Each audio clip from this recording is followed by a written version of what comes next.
Lakini kusema mstaafu sio kusema uniingize kidole kwa macho, mimi pia nitakuingiza. Hatuogopi la. Tuheshimiane. Sina namna hiyo.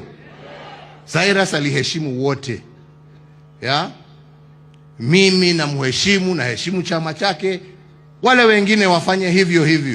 Hiyo ndio njia ya kujenga taifa letu, lakini sio siasa duni. Alikuwa rafiki wa wote. Jirongo hakuwa Mkenya wa ukabila. Jirongo alisaidia kila mtu. Na Jirongo hakuwa mtu ambaye alikuwa anasahau marafiki wake. Jirongo pia alikuwa simba, sio mtu wa kuogopa.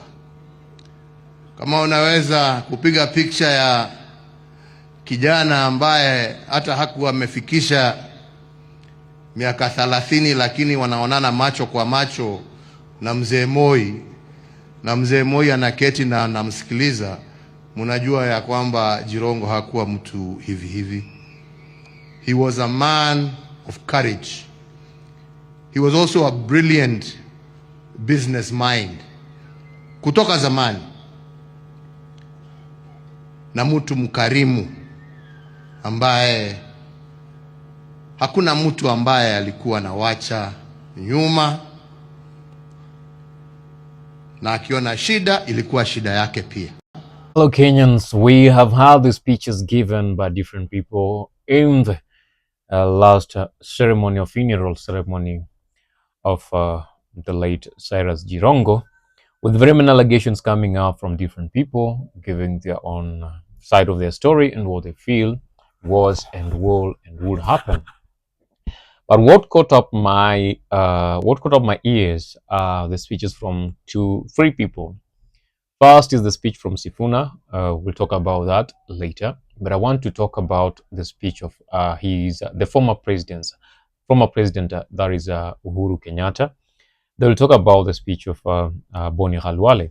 So, former President Uhuru Kenyatta has made it so clear, answering some of the questions of the rumors that most people have been having regarding their relationship with the current President William Samoei Ruto in terms of politics. I'll say this, in terms of individuals, I believe these guys have a very good relationship. But when it comes to politics, everyone has to show, they want to prove a show of power. Like, I got this, you have that, you have this, I have this. But not just easy for you to dictate me to do 1, 2, 3. I have my own. I'm a leader. I also lead people. You're a leader. You lead your own people. So we can't just make an assumption that whatever you say must be done the way you want it to be done. So you're not dictating things over here. And this is very clear from a speech that Uhuru Kenyatta gave when he said he knows he's a retired president. You've had the speech already. He knows he's a retired president. But being a retired president doesn't mean that he has no say and he can't speak. So if you poke his eyes, he will also poke your eyes. There is a tit for tat is what he was trying to talk about. A tit for tat game over here now. We've heard the rumors of him being associated to the buying of ODM party. The side of Ruto, President Ruto, UDA, has also been associated with buying the ODM party. Sifuna said that there are people who had held a secret meeting somewhere, and their main prospect in that meeting, or their main agenda in that meeting, was on how they can buy ODM. I don't have that information. Sifuna has that information. I'm just talking about what I've heard these people talk from their own mouth. So they have the evidence, and for me, it's just to try to analyze 1, 2, 3, 4 things to make it clear for you and the rest of the people who will want to hear about this. So President Ruto says that, former president, that is Uhuru Kenyatta, says that, and him being aligned to buying ODM proves a point to some other extent. And from the speech of Sifuna prior, he said that Uhuru helped Raila Odinga to become the president in 2022. Though he did not become the president, there are some people who say that the votes were stolen. Okay, they have evidence. I don't have the evidence of the same. The votes were stolen. Raila was to be the president because he won the presidency and all that. So Sifuna saying that Uhuru supported and thanking Uhuru on behalf of ODM means a lot. And it's showing what's coming to happen in the near future. Will there be a possible unity between ODM and UDA, or ODM and Jubilee, or will UDA be strong enough to charm ODM before Jubilee takes it? Situation number two: will ODM break into two for the those who will be supporting President William Samoei Ruto, and those will be supporting the UDA party, because we can see all these fractures.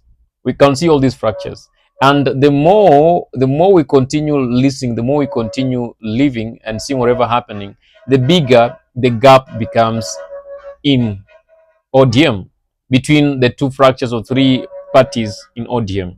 This means that there is much that is happening on the ground that we don't fully understand.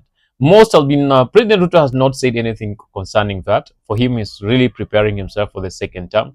But with all this confusion happening around, it can still be a political strategy that someone is using somewhere to create all this confusion and leave him in a place of doing what he does better, and giving it easily for William Samoei Ruto in 2027 as he takes the second term in second term in the leadership, greatest leadership of this nation. Um, Things are not just okay. I just feel like things are not just okay, and it's for us Kenyans to cool these temperatures, because these politicians are nobodies without us. These politicians are nobodies, they are completely nobodies without our votes and without our voice. And that is why they will come to woo us to believe in their narrative so that we can support them in whatever they want to do and all that. But what if we become much wiser and not support them in those things? Kenyans, what if we become much wiser and not support them in those things? We can. We can become much wiser and not support them in such a things that they are doing.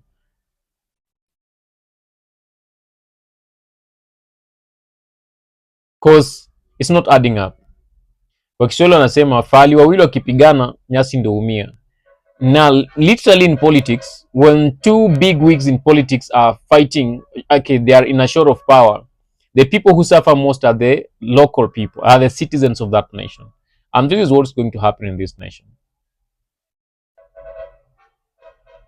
2026 won't be easy, 2027 won't be easy, but we pray that God will bring the peace that we need for the nation to remain cool. Because I don't know what you think about this. This is just a mini episode on what Uhuru said. Get us next to the next part. We'll be talking about Sifuna, because that guy is on fire. Sifuna is on fire.